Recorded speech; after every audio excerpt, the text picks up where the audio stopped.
There is something that I realised about society long before I was committed, and it is this. People are rabidly fascinated by tales of life inside of a mental institution. Am I like them? People wonder, half revolted by the idea that they would be, half wishing that they were. Hello everybody, it's Josie here. I'm going to be doing a two-book review again today. So the two books that I'm going to be talking about are connected by, I would say in a way, kind of madness and the exploration of what's real, what's unreal, what's kind of happening in your mind. In particularly one of these books, it focuses actually on someone who has tried to commit suicide and is in an asylum. The other book focuses on a family that have moved into a house that seems to be shifting and changing, and then other people reading their narrative and the story kind of infiltrating their minds.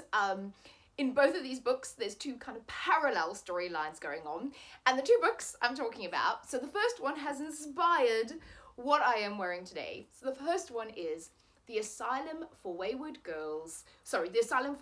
Victorian Girls, and that is by Emilie Autumn. Hence the look that I'm going for today. It's kind of a speak no evil Victorian wayward girl, possibly a character. I could be a character in this book, I'd like to think. So I was kind of going for the character of Jolie Rouge. So yes, so that's the first book I'm talking about. So this is The Asylum for Wayward Victorian Girls. And then the second book I'm talking about is this great big chunker that I finally got to. And this is The House of Leaves by Danielewski. Now, this book, The House of Leaves, let's start with this. This has been on my kind of radar. I keep getting recommended this book. I keep hearing that this book is one that you kind of have to read if you like that kind of strange, surreal, horror genre type of book, which I do. I know Caitlin R. Kiernan, she really rates this book, and it is a trip. It is unreal. So first of all, and I actually went into this, when I went into the store to pick this book up, the sales clerk said to me, "Have you seen inside it? It's really crazy." And it really is. So the way this book is written, I'll try to find so you can see some of these pages. You've got to turn it back and forth. Some pages look like that. There's documents and kind of poetry in the back. There's photographs and artifacts and collages going on in the back of this book. There's kind of interviews and narrative. It is one of these things that is just, you kind of have to see it to believe it. It is incredibly unique. It's not like, you can see there's photos and things in the back. It's not like anything else that I've ever come across or anything else that I've ever read, which I really love. It was, to me, this is extremely unique as a book. What this book is about. So there is a fictional kind of documentary film called The Navidson Report. And this was, so this is a film. It's been put out as a film, and what this film entailed was a family. They moved into a house.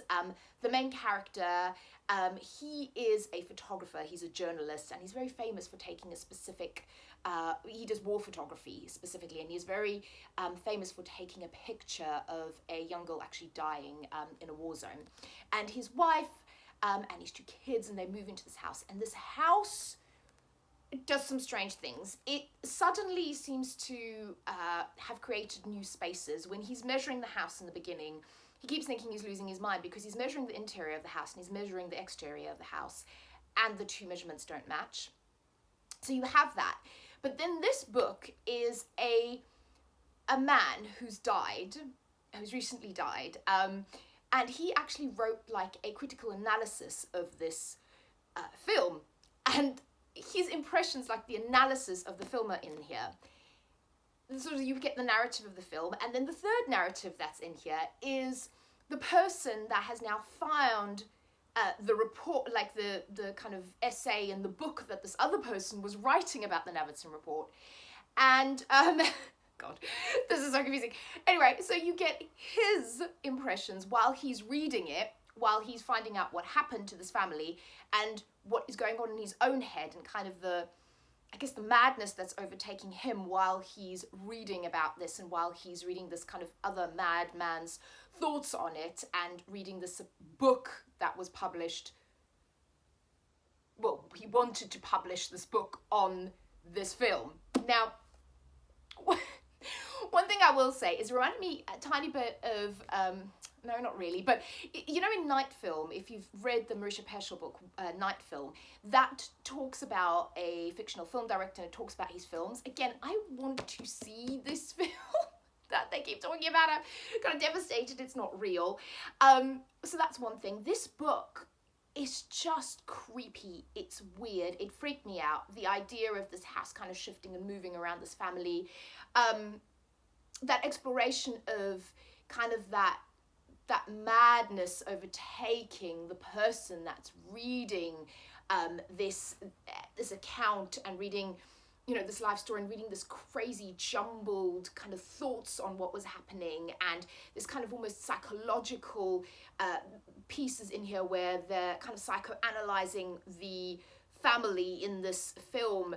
You know, he talks about his life, what's happened in it, and as he slowly kind of starts to lose his mind while he's going through this. It's creepy as heck. It's weird. It is kind of a visceral experience reading this. There's footnotes, there's appendices, you actually physically have to turn the book to read some of I really liked it. I really don't think this is for everybody. This is going to be one of those books, definitely, I hate to use the word Marmite book, but I think you're either going to love it or you're going to hate it. But I just, yeah, it's kind of stayed with me. I've left it to settle a little bit, but I really liked it.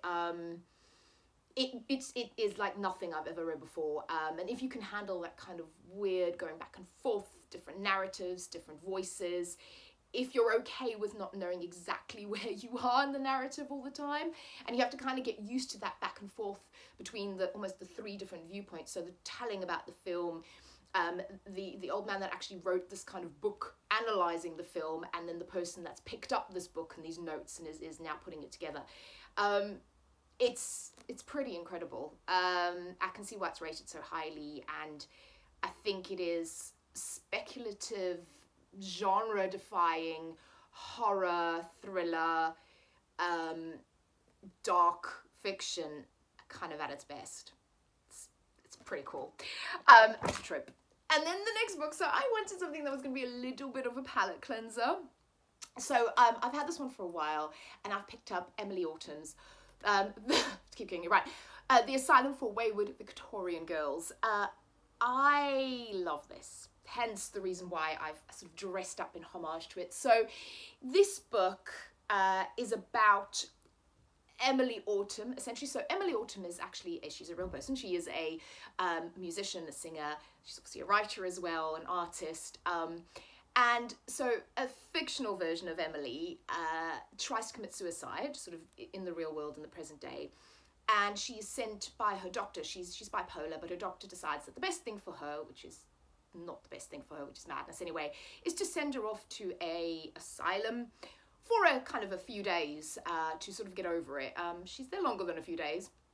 But basically the story is, you know, her kind of being sent there, and her then writing down what's happening to her while she's there.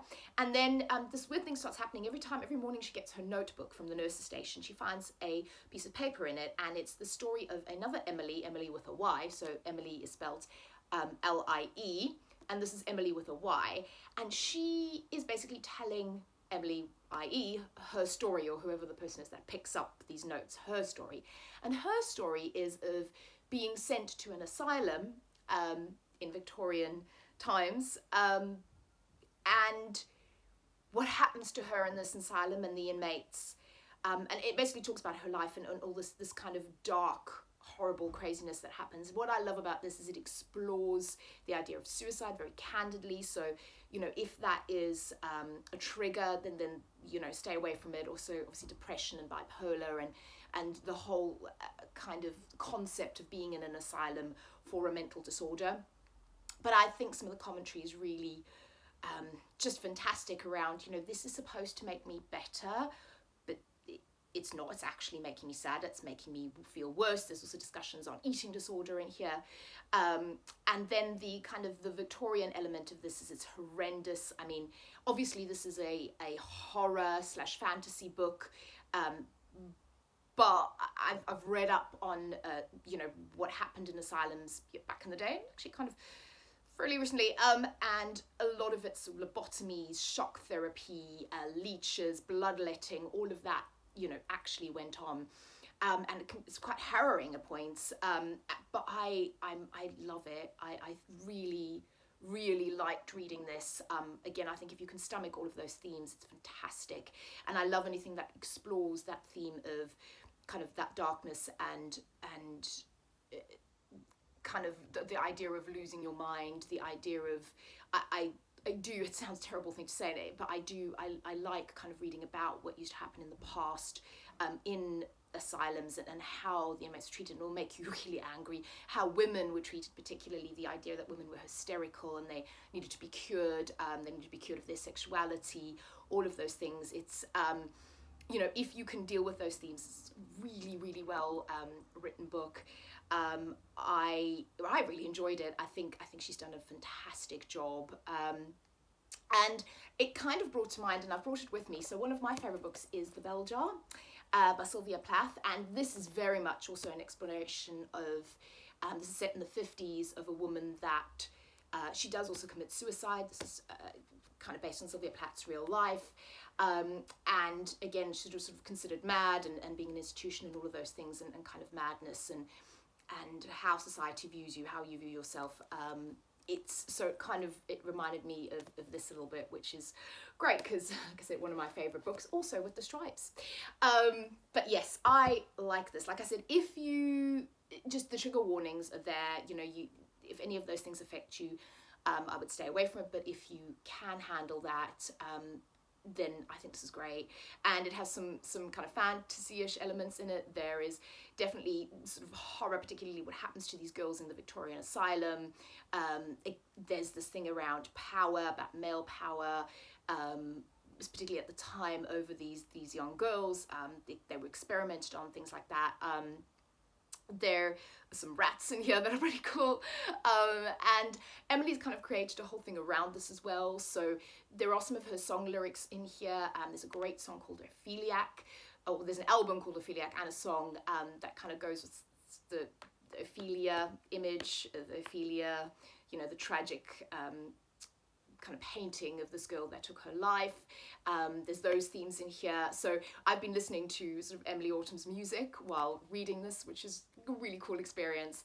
But yes, again, if you're interested in that, if you feel that's themes you can handle, this is a fantastic book. So anyway, that's me.